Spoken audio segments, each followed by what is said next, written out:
Hi, listeners and viewers. Welcome back to Upper Confidence, the place to be. Everything you want to know about confidence. Where'd you get confidence? How do you become confident? What is confidence? But there's nothing better than having a special guest who can share with you their journey about their confidence, because we learn from each other. It doesn't matter where we come from in life, we learn from each other.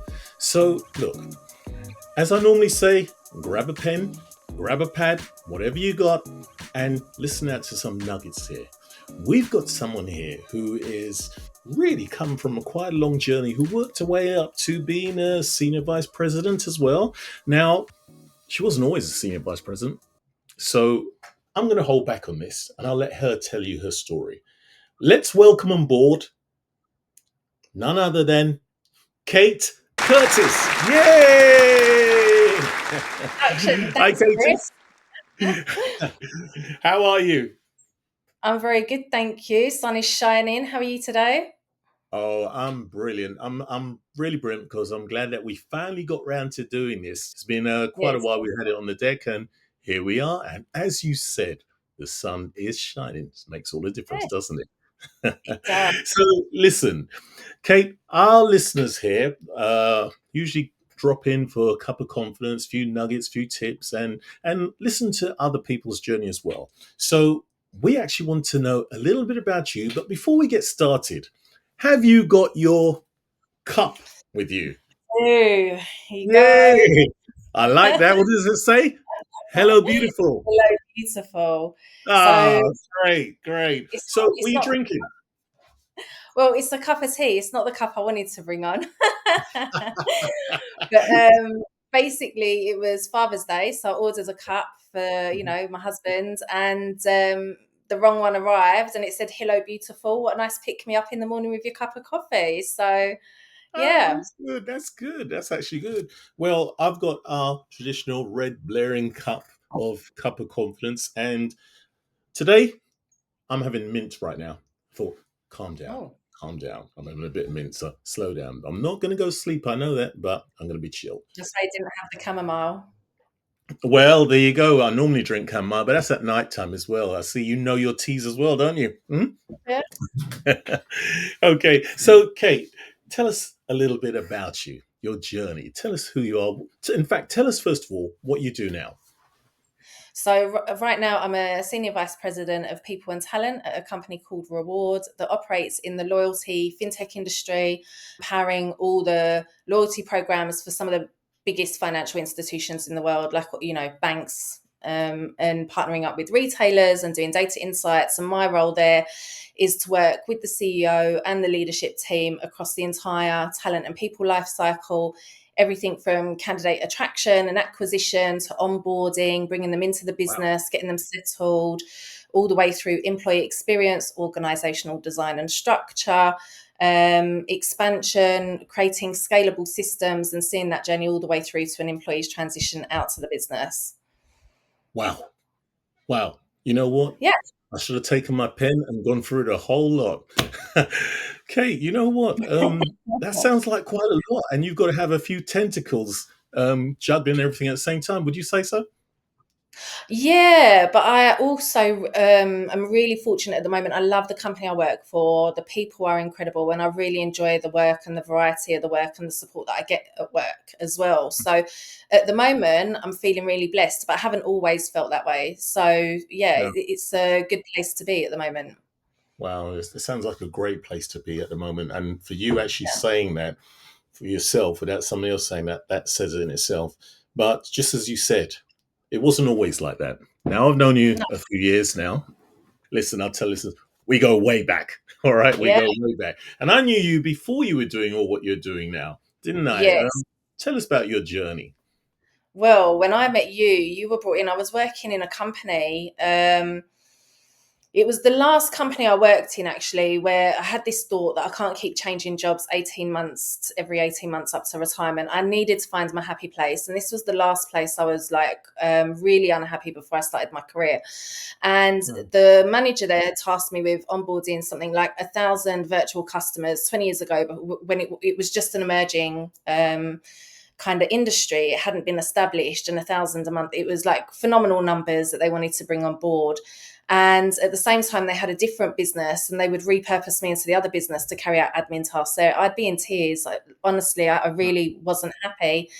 And so they thought they could solve this by bringing me in a professional coach. And if you remember our very first meeting, it was supposed to be about work and the role and what I needed help with, but I just fell apart because I also had a lot of personal issues that had happened to me that I was still dealing with, that I needed to resolve as well to progress. And after you came in and we had our conversations and you coached me through that and gave me the tools to cope with situations both personally and professionally, I then was fortunate enough to leave that business and go into the business that kickstarted my career, where I also had the support of another manager in terms of education and opportunities, which between the two of you has put me onto the right track to get me to where I am today. Wow, that is more than an honor to hear that, at the end of the day. It makes all the difference actually seeing someone like yourself achieve so much out of coaching and gone on to bigger things. So Thanks. what happened after that? So I landed in a company, and this company gave me the epiphany that it wasn't just about the work that I was doing and the career that, I was kind of entering into, even though at that stage I wasn't quite sure. I was like an office manager, a generalist, doing anything that was asked of me. At one point, I was even cleaner. I would do anything for a little bit of cash. I wanted to be financially independent, but I still wasn't quite sure what my career path was. So when I left there, I went into another company as a facilities manager, and from there had the opportunity to get into human resources as well. And there, not only did I have her as a manager who put me on the right career path and gave me the opportunity to learning and development opportunities, but also another manager that was put under for the HR side of the role when they transitioned me to a dual role of HR and facilities management. And she was phenomenal as well. And she just gave me the confidence and told me, I had all the skills. And I remember her talking to me about, what my different career paths could look like and what kind of monetary value each of those career paths would reward you with as well. So just being able to get insights from other people that were doing that, but also their trust that you can go in, or their confidence in you that you could go in to this industry and be very successful. And the epiphany working with those two women within that business was that it wasn't just about the role, but also the environment that I was in. I was working with a lot of entrepreneurs, some household name entrepreneurs as well, and working on campaigns and getting students and working in schools to bring campaigns to teach younger people that were younger than me other opportunities that I didn't know had been available. And now I was in this company, so it kind of gave me an education, but being able to pass that education on to other people, it just taught me that it's as much about the environment that you're in, which is, again, coming back to where I'm at now, it's an amazing environment, but I think that makes a difference to your everyday. Wow. I mean, that's fascinating. There you are now teaching others what to do, how to go about it. And you said things that you didn't realize were available. How does that work? So I think for me, I was the eldest of three children in a family. My dad had his own business after, redundancies back when the economy crashed in the 80s and 90s. My mum always did. My mum was a homemaker, housewife, but also had a few little things that she would do on the side to bring a little bit of extra money into the house. So in my house, we were quite entrepreneurial, but you didn't use that language back then. It was, a small business owner or a self-employed person or a sole trader. That was our language over here. So these things were happening in my family life, but I just wasn't still. My dad was in computers. My dad was building computers in the 70s. So to me, it just seemed like, he could get into work doing self-employed. I didn't even as a young person in that kind of environment, didn't really realize the opportunities that were open to me. Sorry, so Kate, can I just stop you just right here? Hang on to what you were going to say. I just want to jump back to something. Did you just say that your dad was building computers in the 70s? Not only was he building computers in the 70s, I remember as a child him taking me into the garden and showing me wood lice and telling me that he had studied wood lice in relation to the evolution of AI, which is now dominating our world. Yeah, my dad was like next level intelligence. Yeah. hang on. No, you know what? I know our listeners can do it. So you're still on your flow right now. Do not forget what you were going to say. I Yeah. just got to ask you quickly. AI, wood lice, computers. Come on. It was something to do with the fact that woodlice are blind, and so how do they find out like where they're going, and I don't know how they operate their lives when they're blind underground. And honestly, it's beyond my understanding. But my dad, as a young child, would talk to me about all sorts of things like quantum mechanics, machine learning, all sorts of things that, Whoa. today is again common in our language, but as a child, beyond my comprehension at the age of like 8 and 9. Right. Beyond my comprehension now. Yeah, well, yeah. All right. Sorry, I'm going to go me back on that again. Carry on what you're saying. Yes, my dad was an incredible person, but even within that, I didn't realize that those kind of opportunities existed for everyone else. There was always this pressure of what career are you going to do? What career are you going to do your GCSEs on? How is that going to translate into your A levels? And I remember like crying to my dad at the age of 15 and saying, everybody around me knows what they want to do. My friend here wants to be a lawyer. My sister there wants to be a vet. Everybody knows what they want to do. I have absolutely no idea what I want to do. So I feel that was difficult because I didn't have people around me it was more like you'll figure it out. It wasn't a sit down and let's talk about where your strengths are, what kinds of things do you enjoy doing. And it was difficult as well because I was having to balance home life with education. So my mum was ill from when I was very young with a number of different medical issues like diabetes and heart failure and all sorts. And so my mum was on a lot of medications as well. And at one point, she had pneumonia and couldn't get out of bed for a number of months. And so you become the carer from a very young age How old was within the that? house. So even though I passed my GCSEs, then we had a situation where my grandfather passed away. He left us a house in Ipswich. And because of the environment in London, particularly me and my brother and types of people we were hanging around with at that time, my mum thought it would be better to move us out to Ipswich. And so even though I'd been accepted to do a course in performing arts at a college in London, I all of a sudden found myself in Ipswich having to enroll in the college there last minute. The course that I'd been accepted for in London wasn't available there. I threw myself into anything that I could do at that time. I was accepted into the college, but then I didn't pass my A levels or do very well at college because then I was contending with home life and family life and caring responsibilities. Yeah. Wow. That's And then also again being wanting to be financially independent, I was also balancing 3 part-time jobs on the side to also pay keep money to my mum and things like that. What did that do for your confidence at that time?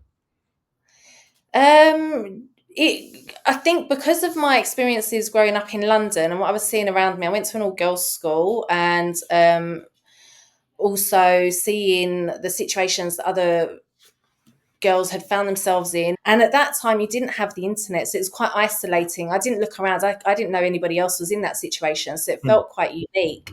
And the other thing is, a few years ago, I went and met up with an old childhood friend. I went round to their house, and they even said to me when we were children, they used to think of me as Cinderella because I would be doing so much at home. So when I was that age, I felt like everybody else could see the situation I was in. Nobody else was in the situation I was in. I was having to sacrifice my education to be the carer at home.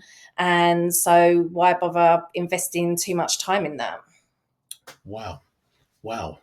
Talk about juggling. Like when we first started out and you said about your role now, it sounds to me like you were juggling way back then as a child as well. So I was, yeah. Yeah. I mean, listen, let's just jump to this. As I mentioned before, I just want to know, and direct, I mean, our guests want to know, how was your confidence level at that time while you were doing that? Did you realize, you know what, I can manage all this? I've got all these tentacles juggling all these things. I'm still getting through. Or did you think like, I can't take this?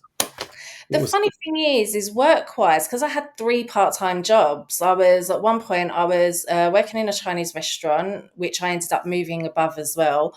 I was working in a little, almost like a £1 shop, like a little bric-a-brac shop, and you'd have like £10, like, you know, the curtains you put over your doors to stop the flies coming in, bead curtains, and a couple of £5 items. But it was predominantly a pound shop, and you'd have a lot of elderly people coming in there to get their hammers and stuff like that. And the other job I had was selling windows, and I would juggle these 3 part-time jobs, and I'd do my windows and I'd line my appointments up for a week over the course of a month, so I could do my other jobs and take care of all the chores and caring responsibilities.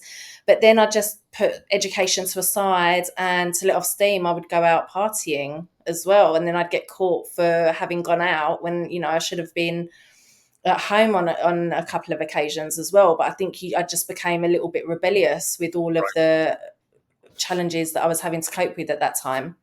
Right, I could see that. You know, let's talk about you just mentioned about the string bees. I think I need one. There's little flies coming in front of me right now. I thought, where'd that come from all of a sudden? Anyway, look, that is quite a lot to take on as a child growing up as well.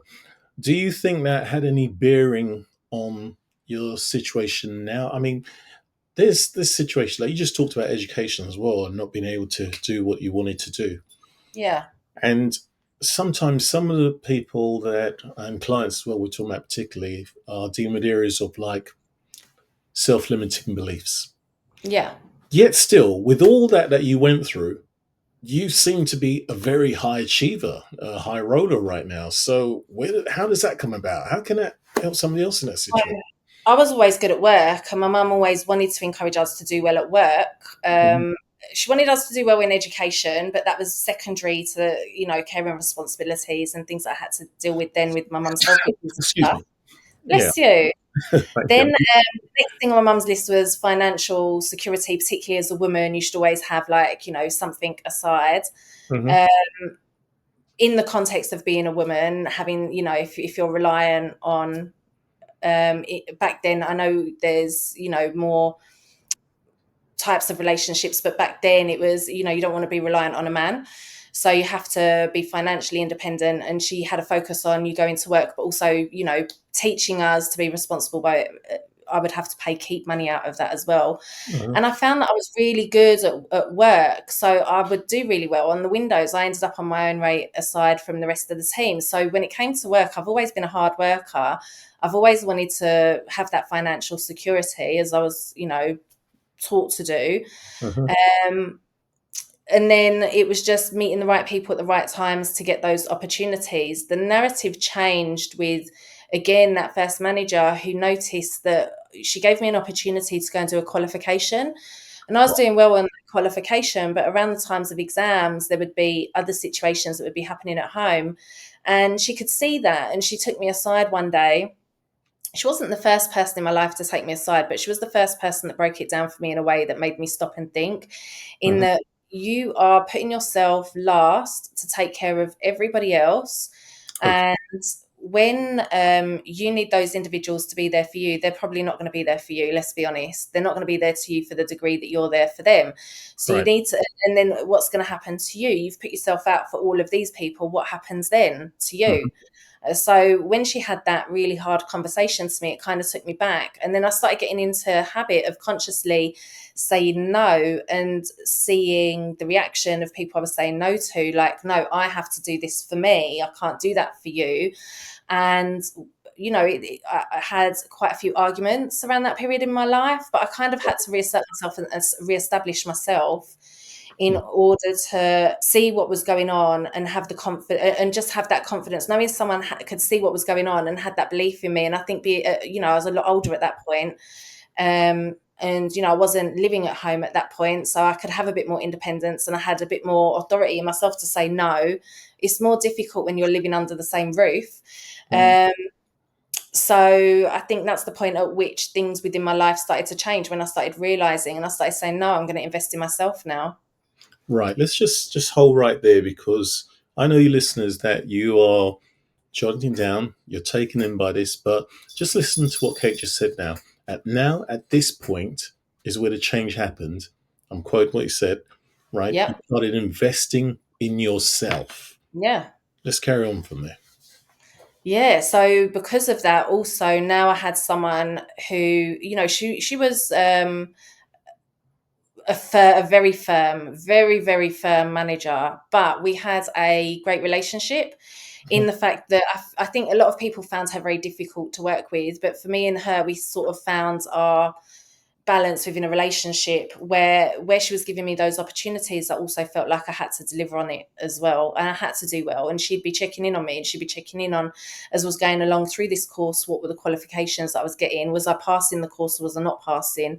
Right. And because of that, because I was driven and I had someone that I was accountable to, then I made sure that I did apply myself and that I did do well within that course. And then, it's kind of like a flywheel, like a snowball effect. Like you start doing one thing and then you say, okay, let me do something else. I think also the fact that I hadn't done well in college because I had sacrificed my time for caring responsibilities and working made me also realize, again, particularly as a woman, if I want to stand in a room full of leaders who are all qualified, then the other thing that I need to do for my own confidence is to be able to stand in that room and say, no, I know what I'm talking about because I'm qualified too.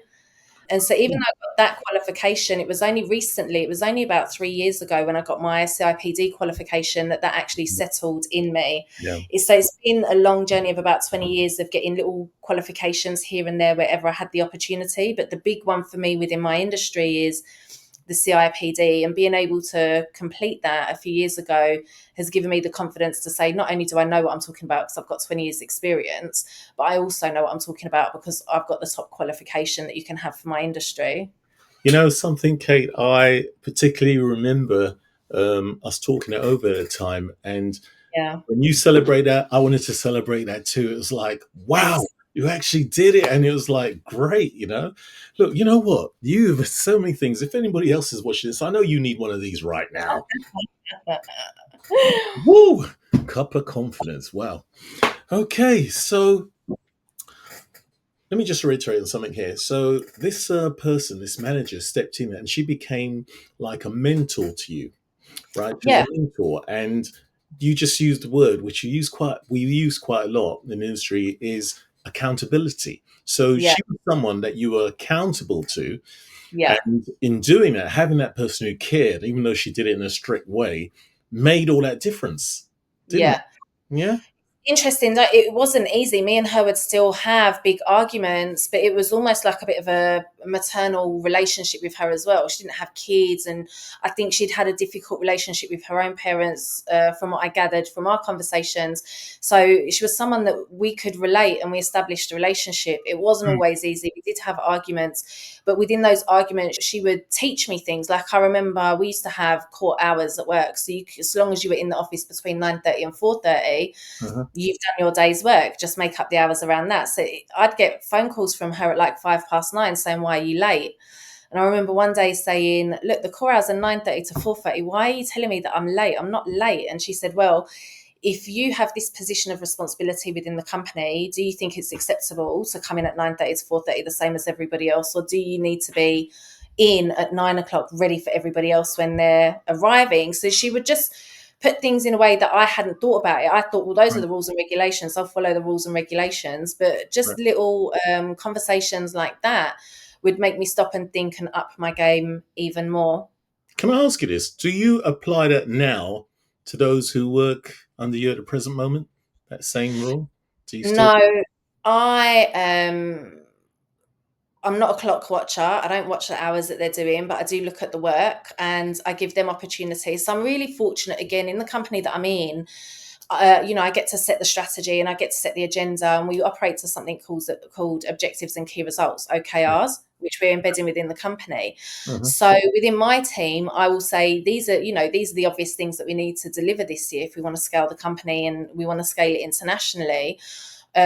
Here, out of these activities, what do you want to be responsible for? So they have a lot more voice within the process, Okay, okay. So you're about and results, really, at the end of the day, the results. then it's up to them to come and deliver that or not deliver that.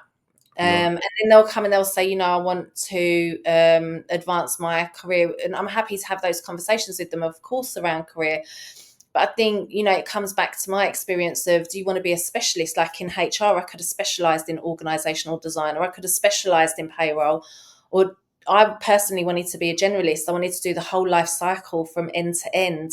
So I Right. have to have the same conversations with them. And also, then the other thing I say is, well, I'm going to give you a license here to go and say, what is it that you want to do and get experience in? Come back Wow. to me with a plan. Brilliant. Let's review that plan, because we're really fortunate that we have the opportunity to set the direction. So, unless it's something glaringly obvious as an issue that I have to say no to, the likelihood is we can go ahead.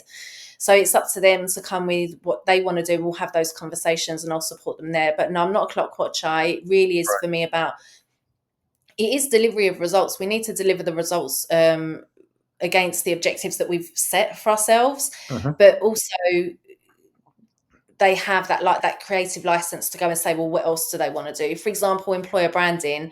Maybe we've got a goal for employer branding. Somebody wants to develop an employer branding. We'll set that goal, and then I'll say, okay, so what do you want to do? Bring me a plan. Do you want to do TikTok? Do you want to do LinkedIn? Do you want to do speaking engagements? Go formulate the plan, bring it back to me, and then at that point we'll work on it together Brilliant. and say what's doable, what isn't doable. Absolutely fantastic. So tell me this. Let's jump back again. I know I'm jumping back and forth, but it's so interesting, this story. I know others can't wait to hear more as well. This mentor, as you mentioned, this Yeah. manager, does she know what she did for you back then? I have spoke to her, yeah. So the last time I met up with her was probably about 8 or 9 years ago. Mm-hmm. And we did keep in touch over the years, and I did have that conversation with her. Her response was always, no, you did it on your own. But I Yeah. think within life, if you don't have people with you at the right moment, giving you those opportunities, it was only because she gave me those opportunities that then it was down to me to do something with it. But if I hadn't been given those opportunities, I could still be on the same path. Yeah. So at the moment, I'm the one that, is working with leadership teams in, fintech organizations, scaling their people Right. operations and experiences. Whereas my husband was black taxi driver, and obviously the pandemic happened and now he's the homemaker supporting me to go and get that education. I wouldn't have been able to do my CIPD if I hadn't had the support of my husband, taking care of our daughter, looking after the house. So Mm. it's also not just that I had her at the right time, giving me the opportunities. And yes, I did tell her, but it was up to me to deliver on that. But it's also throughout my life having that partnership and support from other people as well that give you the space to go and do what you need to do, and they've got your back. Right. Right. So your husband was really a pillar for you at this time for you to go and study. Is that right? For my CIPD qualification, Yeah. 100%. That was it was a level 7. It was the highest level CIPD qualification you could go and you can go and achieve, and it was full time. So I would be working full time. At that time, I was working in a different fintech, and it Right. was full on, really long hours. It took a lot of time. I'd be more often than not working into the nights. I'd regularly work weekends. And so I was juggling that job, which was more than full time, with trying to do this course at the top level. And so I would have days where I would go to work and I would do my day's work, and then I would work through the night on my dissertations and my studies. So there's no way I would have been able to just do things that take up your time, like cooking meals, picking your child up from school. There's lots of things that needed to be done: shopping, cleaning, washing, all that stuff. So he took the reins on all of that, so I didn't have to worry about that. So I could just focus on getting this over the line. Right. So, well, we're saying your husband. You're talking about John, right? Okay. Yeah, It sounds like a great guy, man. He's really like made a difference there in it his is. in that as well. Now, in saying that, we're jumping forward a bit. Now, we were talking some time back, and we got talking about the whole area of self-limiting beliefs. Did Yeah. you have any of that kind of limited you because you've achieved? But what about along the way? What was self-limiting beliefs that you had? Yeah, absolutely. So I think, when I go back to when I was a child and I was having to be the carer, Mm. that at that point I wasn't investing in myself. So Right. yes, limiting beliefs. And then the other thing was, also from a young age, I didn't really think I was academic. I think because I did okay in my GCSEs, but where Yeah. I didn't go on to do my A levels and those opportunities were taken away from me, or, I wasn't able to apply myself fully to the opportunities that I did have at that time. Right. And college and university after that was absolutely out of the question. I just didn't see myself as academic Mm. either. So when I was getting distinction, I did get a couple of distinctions on my CIPD, which blew Yeah. me away. It changed. It's only recently, the last 3 years, I thought, you know what? It's not that I'm not academic. It's just that I need to be able to have the space to apply myself to do what I need to do. So I Right. think there were self-limiting beliefs both in, how I pursued a career, but also my education from a very young age. And again, it was only key people along the way that have supported me, that have changed my beliefs in myself. Right. So, in saying that, what would you say to somebody else who wants to do something, but they themselves have these self-limiting beliefs? What would you say to somebody going through it now? So I think the first thing you need to understand is the opportunities that are available to you. When I go back to my early career, I wasn't aware of the opportunities that were available to me. It was only because of other people speaking to me and me Right. seeing what those opportunities were that I was able to see them. So first of all, don't limit your mindset in terms of what is available to you. Go on. Today, we're fortunate, you've got the internet, you've got a lot of things on there, you've got networks of people that you can talk to, you've got events that you can go to kind of talk to people about their roles. You've got podcasts like this where you can listen to people about what type of opportunities are out there. So do Uh-huh. a bit of research, talk to people and find out what those opportunities are. The next thing then is to understand, if you want to take that opportunity, what is it that you need to do to get to the finish line, and map out a kind of plan of activities. So if I took the example of my CIPD, I knew how long it was going to run over. I knew how many modules I'd have to do. I understood the criteria that I needed to meet, and the investment of time that it would take to doing that. It was only once I started doing that I Right. asked, what does good look like for this qualification? And I was able to see past papers that have been submitted that again dissertations, that I understood. Okay, if I want a distinction, if I want a distinction, that's what I've got to do. That's the level of accuracy, and the level of investment I have to put into that in order to get a distinction. So try to understand the requirements. But when I say I asked for the paper, it was also understanding my own learning style as well. Right. So, are you kinesthetic? Are you audio? Are you visual? Me being able to see this paper the one time, then I was able to go, right, that's how you need to do it, and apply myself. So understand your learning styles, because that will also help you absorb the information faster as you go along as well. I totally agree with that. I think that's some fantastic, brilliant advice, Kate. Um, many clients I have and talking about it, sometimes the limiting beliefs that are there, they're not really real. They're real to the individual, but they're not really real. And you can actually break through them. And what you just said there, your learning styles, I think that makes all the difference. Yeah. Back in the days, there were like blanket teaching straight across, but now there's more understanding of how we work as individuals, and we've got to curtail it and understand it ourselves. So, what I'm going to say today and then today is, look, if you're listening to this right now and you're having that kind of problem, go and check out your learning style, see what works for you, and then go back and apply yourself.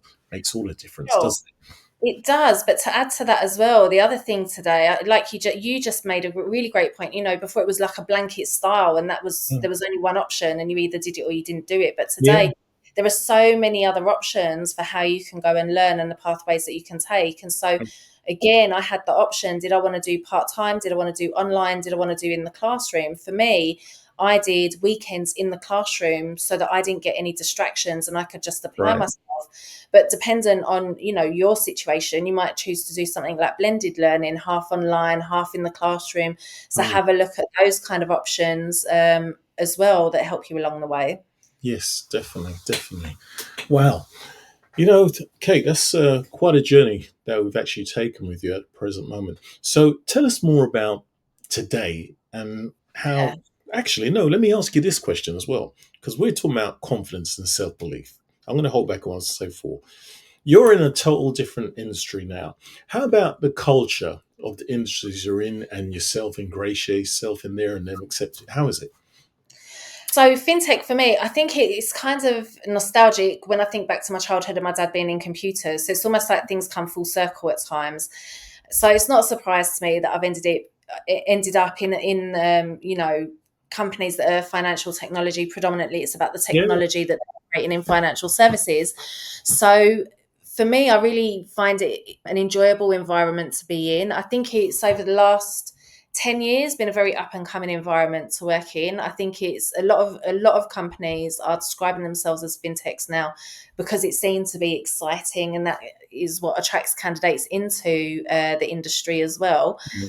In terms of culture, there's an industry culture, but I think you need to look more at the individual company culture. I'm Mhm. really fortunate that the founder of our company, the reason I took this role, again, if you were to look at my job, I'm in a company that's 23 years old.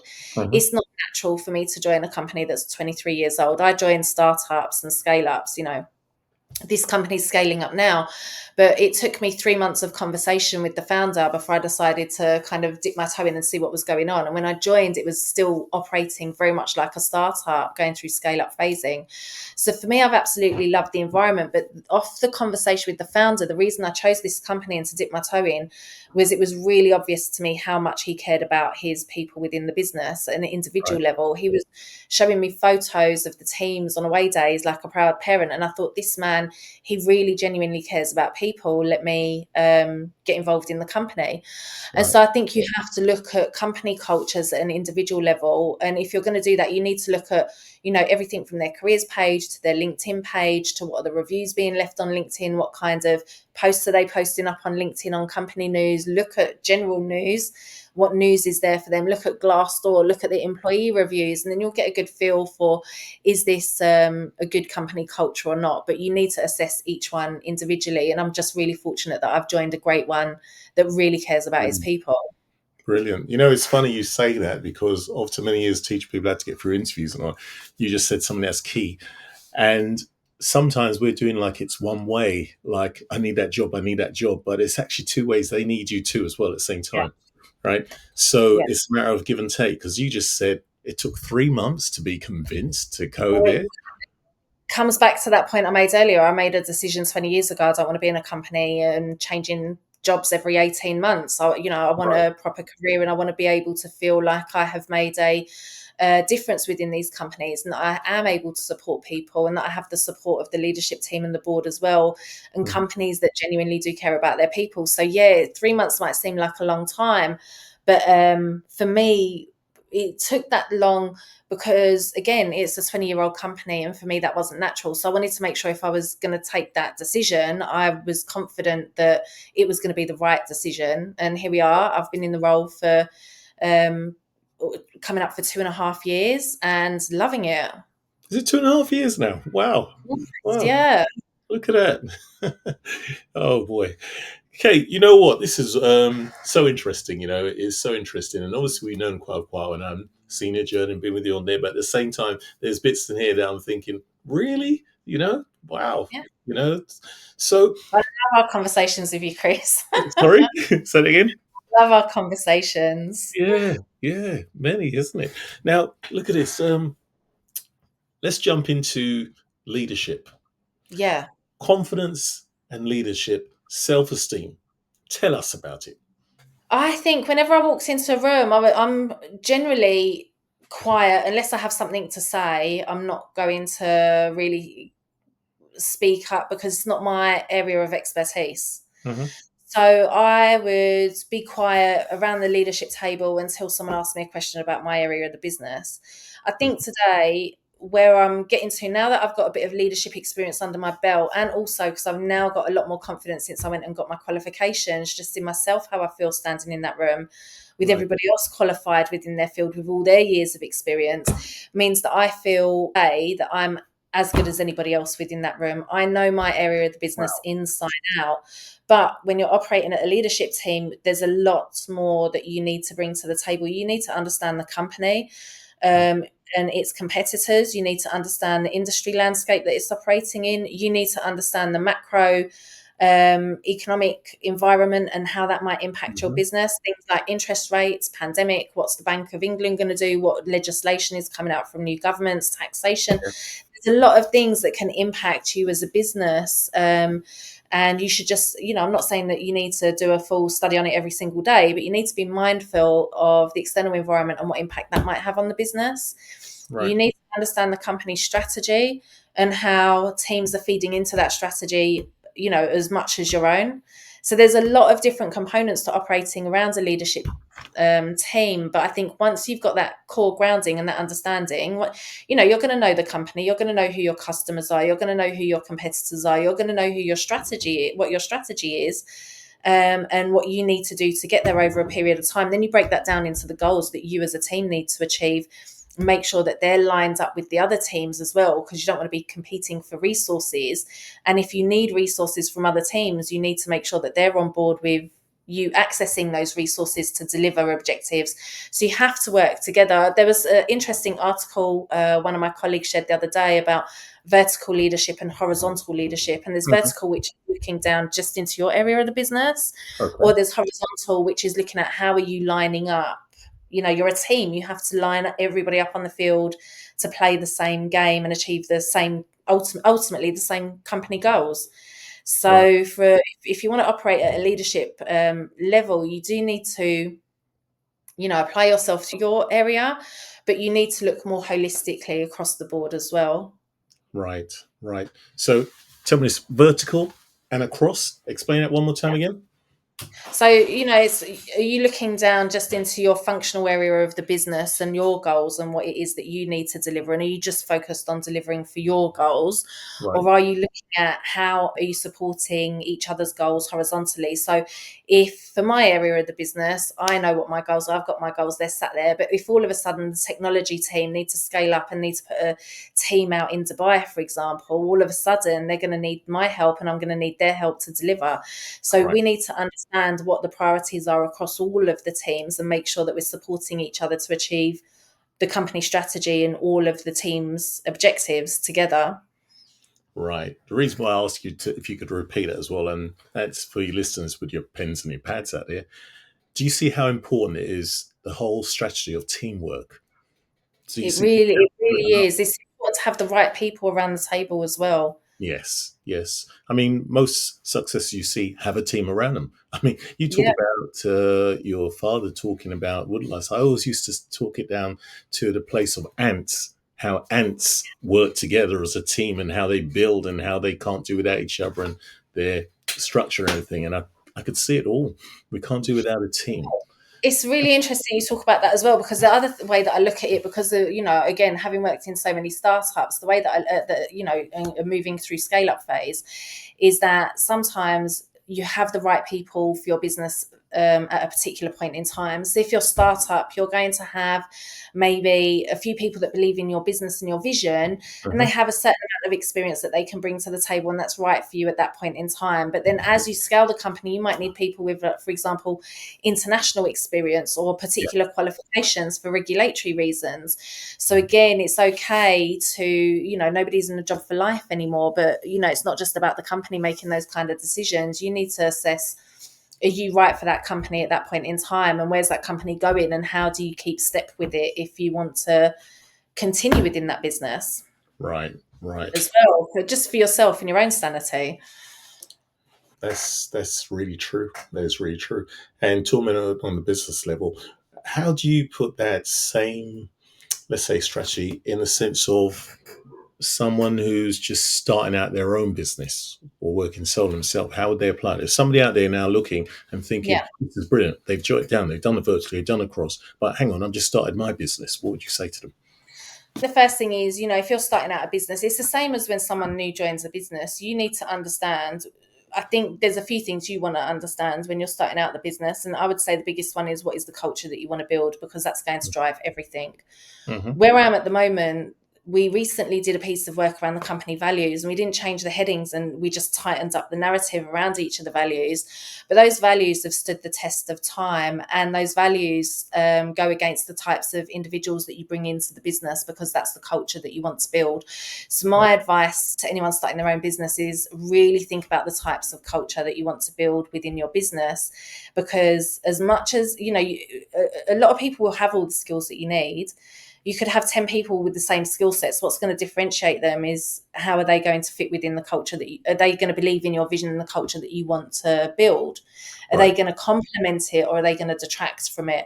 So I think that for me, when I'm assessing candidates and I'm interviewing candidates, I can look at the technical skills, say, yep, they've got the technical skills and the experience, but my role within, when I'm hiring for the business is I'm much more interested in their type of characteristics, their personality and their culture fit.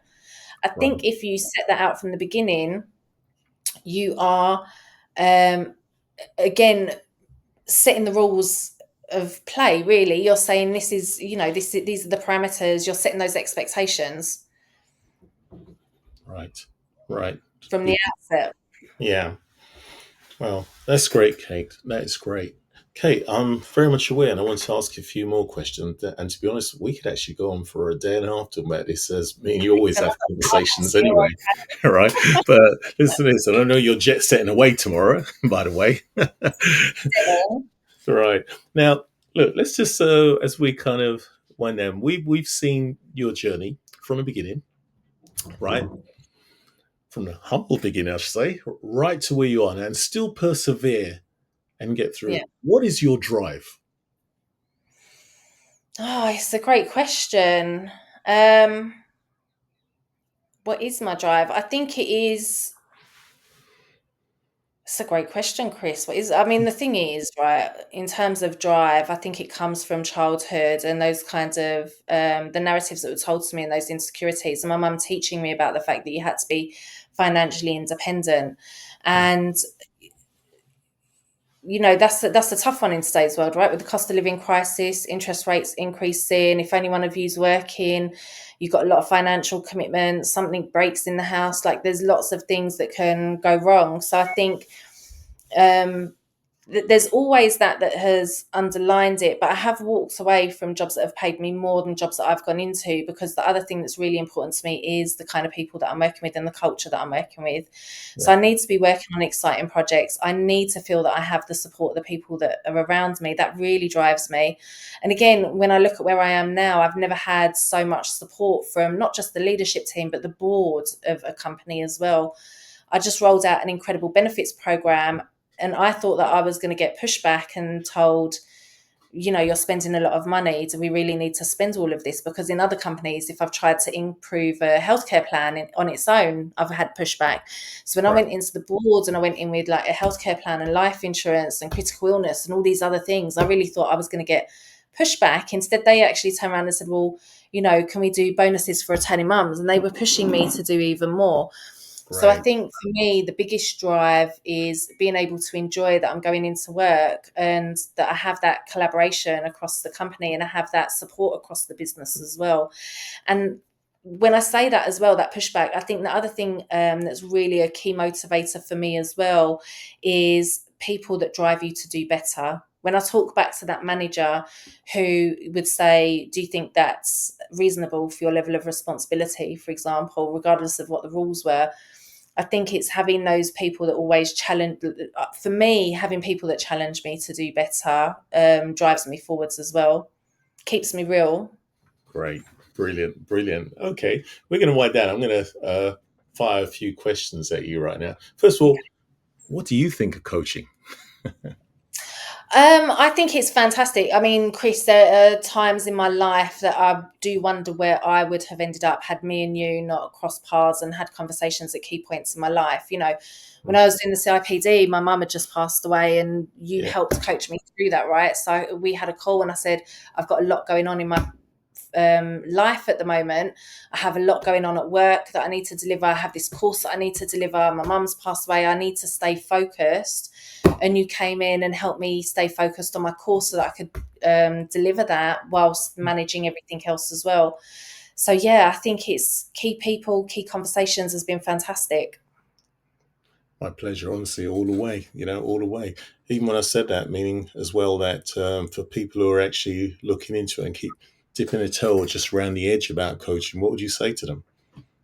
I think for me, it's having somebody who is external to the day to day. So I think if you're looking at being coached, that's a fantastic thing. I think the thing about coaching is that it's mapping out what are your goals and it's helping you stay focused and achieve them faster. So Right, I think it's someone that's external to the day to day that can take a look back and give you the tools as well to be able to deliver what you need to deliver. right. I think sometimes it's around clarifying in your own mind. It's useful to have someone that you can talk through all the noise in your head and all the different competing opportunities or activities that are going on and be able to be given the tools to kind of get focus and get a direction. So I think coaching is something everybody should engage with, particularly at key moments. If you're having to balance a lot of things, whether it be work, personal, studies, it can really be beneficial.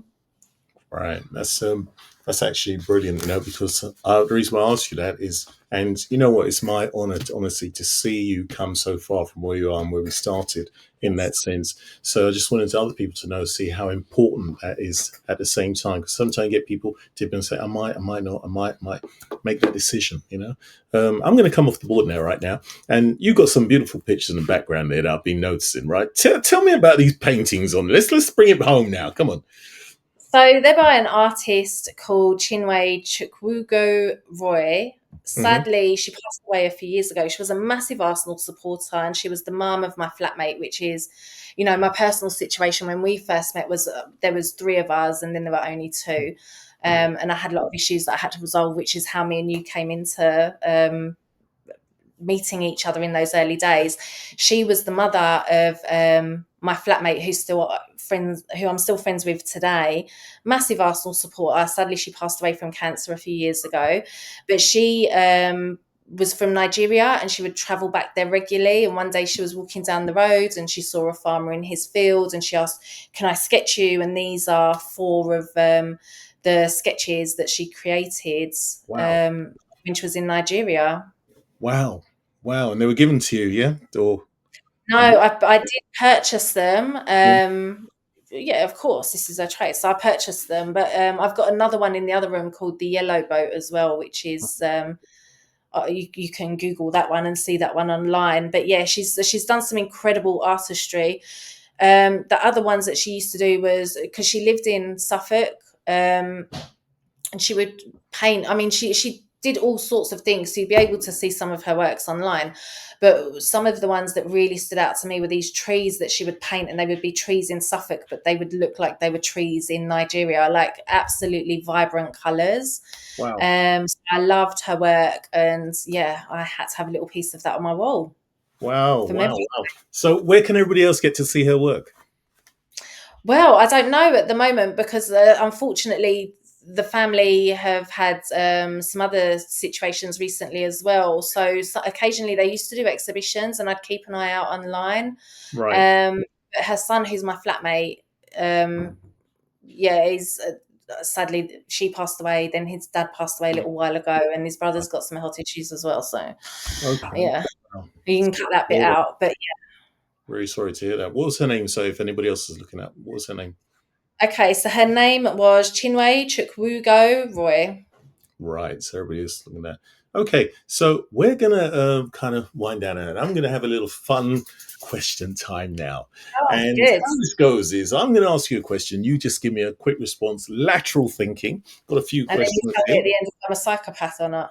I'll write it all down after. I think 20 years, I think I know now. Or do I? All right, here we go. You give me the answers. Coffee or tea? Coffee all the way. Yeah, why's that? Gets me through the day. Really? How many I'll have times three. do you have? I'll have three or four by 10, 11 o'clock in the morning, Okay. and then Okay. I'll carry on drinking coffee throughout the rest of the day as well. But usually, I'll have a good 3 to 4 of a morning. Right. Wow. Wow. All right. Favorite film? Oh, my favorite film. Mm. Oh, I mean, there's What is my favourite film? I I don't know. love a bit of Netflix, but now I'm thinking, oh, what, I watch so many things, but I'm thinking, what is my favourite film?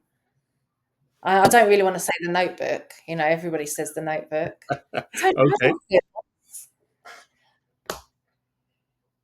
Oh no, we're going to have to think about that one and come back. All right, we'll come back to that. We'll come back to that. All right. Is Morning it? person or night owl? Oh, I'm definitely a night owl. Yeah. How's that? Yeah. I've always been a night owl. I think it comes back to childhood when I was the eldest and I was allowed to stay up late. Hmm. And so I was always, seeing what was going on, who was around the house, what was on the telly, things that you shouldn't be Okay. doing at a young age. So I was always up late. So I've always been a night owl. Okay. So you're not a morning person.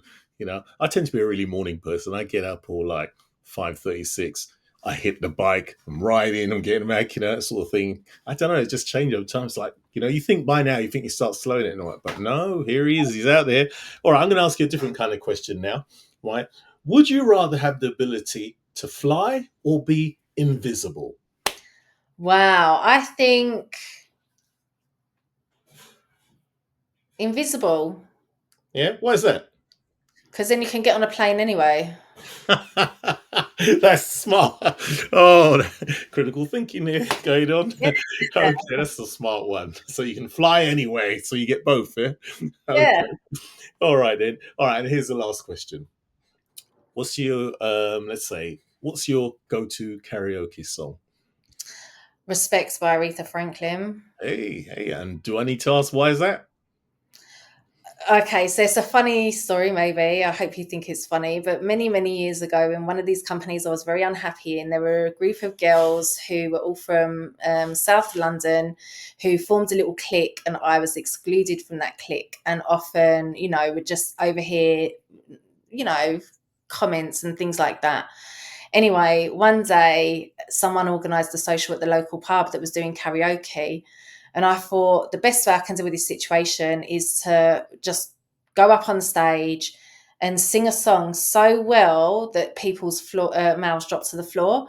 And so I practiced Aretha Franklin for weeks. And then I went along to the karaoke, I sang it, and everyone was blown away. And they were stood there with their mouths open, which is exactly what I'd wanted to happen.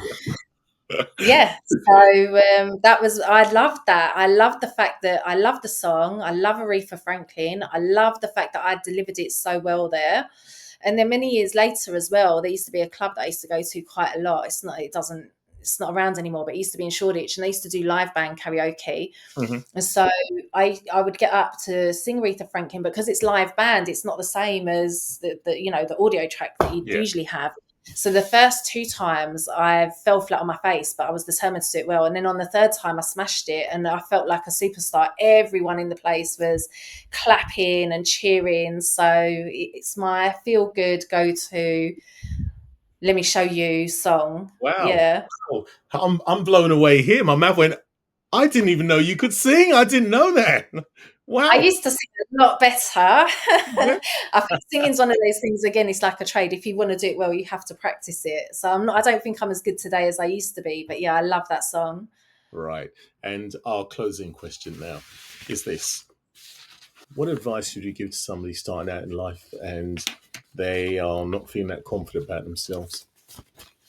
Set yourself a goal. What is it that you want to do? And just break down those narratives, break down those barriers. I think one of the things we don't do that much, or I don't know that many people that do, but you want to achieve something, but you're not breaking it down into the goals and the little steps that are going to get you there. And so it feels like these things are always out of reach. Sometimes the path might change and you might want to reset a goal, but I think the best thing to do is identify what it is. If you can identify what you want to do, even if you don't know the total end state goal, even if you just know what the next goal is, and work towards that, you'll end up where you want to be eventually.